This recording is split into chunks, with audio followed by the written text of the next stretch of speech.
Hello all, and welcome to tonight's beer review, which I am going to call the Ivan Polka beer review, because that song is stuck in my head right now, and I don't care because I love that song.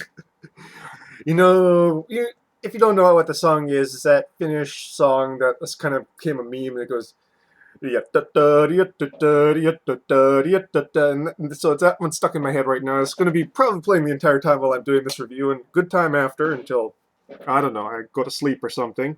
But anyways, on a completely unrelated note, this is what we are going to be reviewing today. And I don't believe I'm going to do a review tomorrow because I really want to concentrate on, the big thing I'm going to be reviewing. So I really want to go and have that a few times before I go and make a video about it. So yeah, it's probably going to be next week. And tomorrow is going to be dedicated to really sussing out the nuances of a couple of glasses of that. So what we are reviewing today is something from Kizakura Brewing Company, because Tamura's got plenty of him. And this is their Kyoto Kolsch. Now, I've read somewhere that, a waiter at the restaurant claimed that they use sake yeast to brew this Kolsch. I kind of doubt that because yeast really determines a lot of the character of the beer, and I don't think you could get anywhere near a Kolsch's flavor profile using any sort of sake yeast. It would come out tasting like sake. But so this is Kyoto's first craft malt beverage. Kolsch is slightly fruity aroma. Oh. So English on this. Soft and smooth taste. 5.2 ABV. Then of course, yeah, they do have a little bit more information on this. So this is Japanese. Kizakura is, of course, a brewing company in Kyoto, Japan that mostly does sakes and branched out into craft beer. And apparently they're fairly good at it because they're one of the 2 or 3 Japanese craft breweries that get distributed outside of Japan. So without much further ado, let's go and try this Kolsch. Looking forward to it. Of course, with this pull tab here. I love these. I don't know why American breweries don't use them. There's something satisfying about them.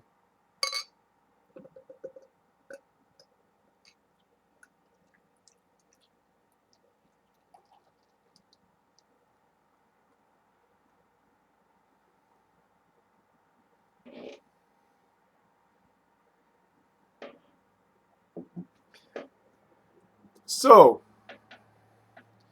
a somewhat cloudy, dark yellow color, very nicely carbonated, with a frothy off-white head. It is very beer scented. Smells very much of beer. Um, so, crackery to bready malts, floral hops. Also, the hops kind of have an earthy touch to them. And there's a sort of estery note from the yeast.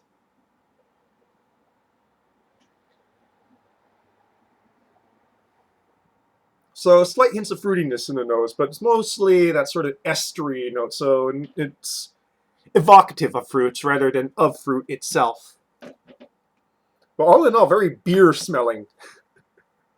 So old world style hops with a basic malt base. Onto the palate, shall we?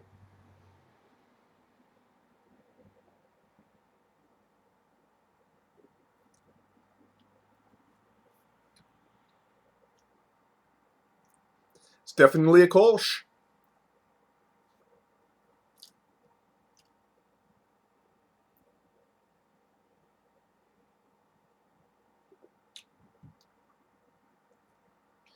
So, nice carbonation bite in front, not too strong though. Followed by a flash of hop bitterness, and then the malts sort of emerge in the mids.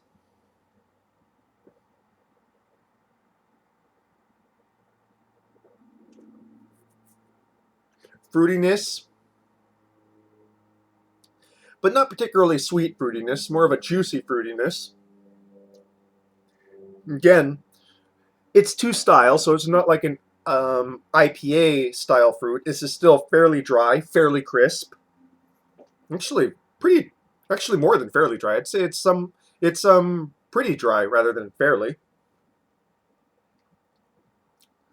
and almost clean finish on the palate.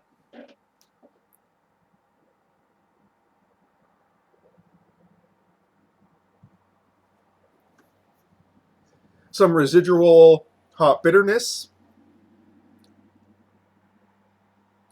Gentoo style. It's not tongue scorchingly um, bitterness. It's not tongue scorching bitterness of, say, an IPA. It is very much a German style Kolsch, old world noble hops bitterness there.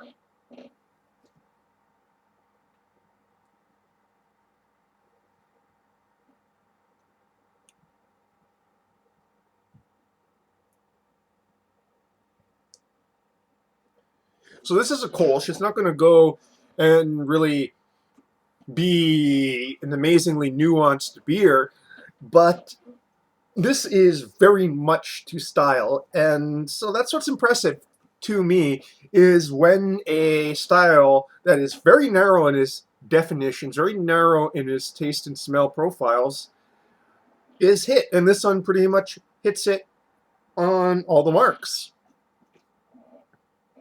And to tell you the truth, it kind of makes me sad that I have to go all the way to Japan to find a semi-decent Kolsch. They're not really importing of the German imports. So they don't really have any Kolsches or Pilsners, really, for that matter, except for the mass market Bitburger kind. Um, yeah, it is such a sublime and under-celebrated style, the Kolsch.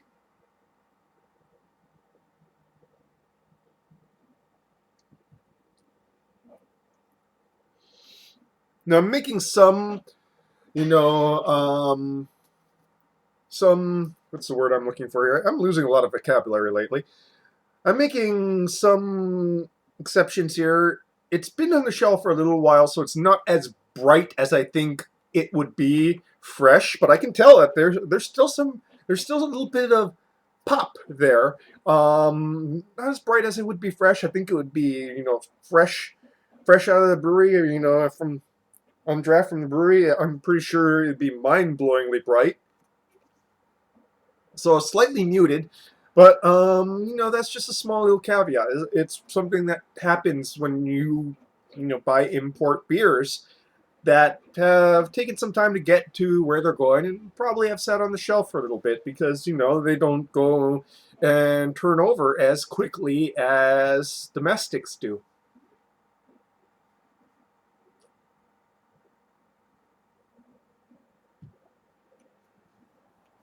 So yeah, I think I'm going to explore more of Kizakura's offerings because I've been pretty fairly impressed by what they've been doing. It's so very Japanese. When I think of Japan, I think of crafts. So I think it's kind of sad that they've been so late into the craft beer revolution because when I think of craft in many things, I think of Japan. They are so meticulous in how they do things.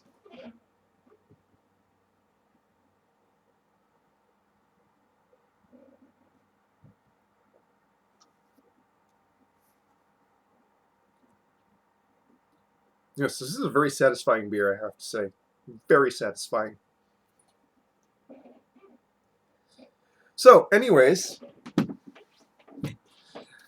that's your beer review for today. Kyoto Kolsch from Kizakura Sake Brewing Company. It is two style in a style that is pretty darn difficult, I find, to go and hit on the mark in every single way, and it kind of does it. So, if you have a chance to go and try this, give it a shot. Definitely don't. You just definitely want to make sure that it is somewhat fresh. Not been sitting on the shelf for like 6 months or something. But I don't think you're going to get it fresh out of the brewery, unless you go to Japan. But, try to get it as fresh as possible. And, yeah, it's a pretty nice beer, I gotta say. So, that's your beer review for tonight, folks. Come by.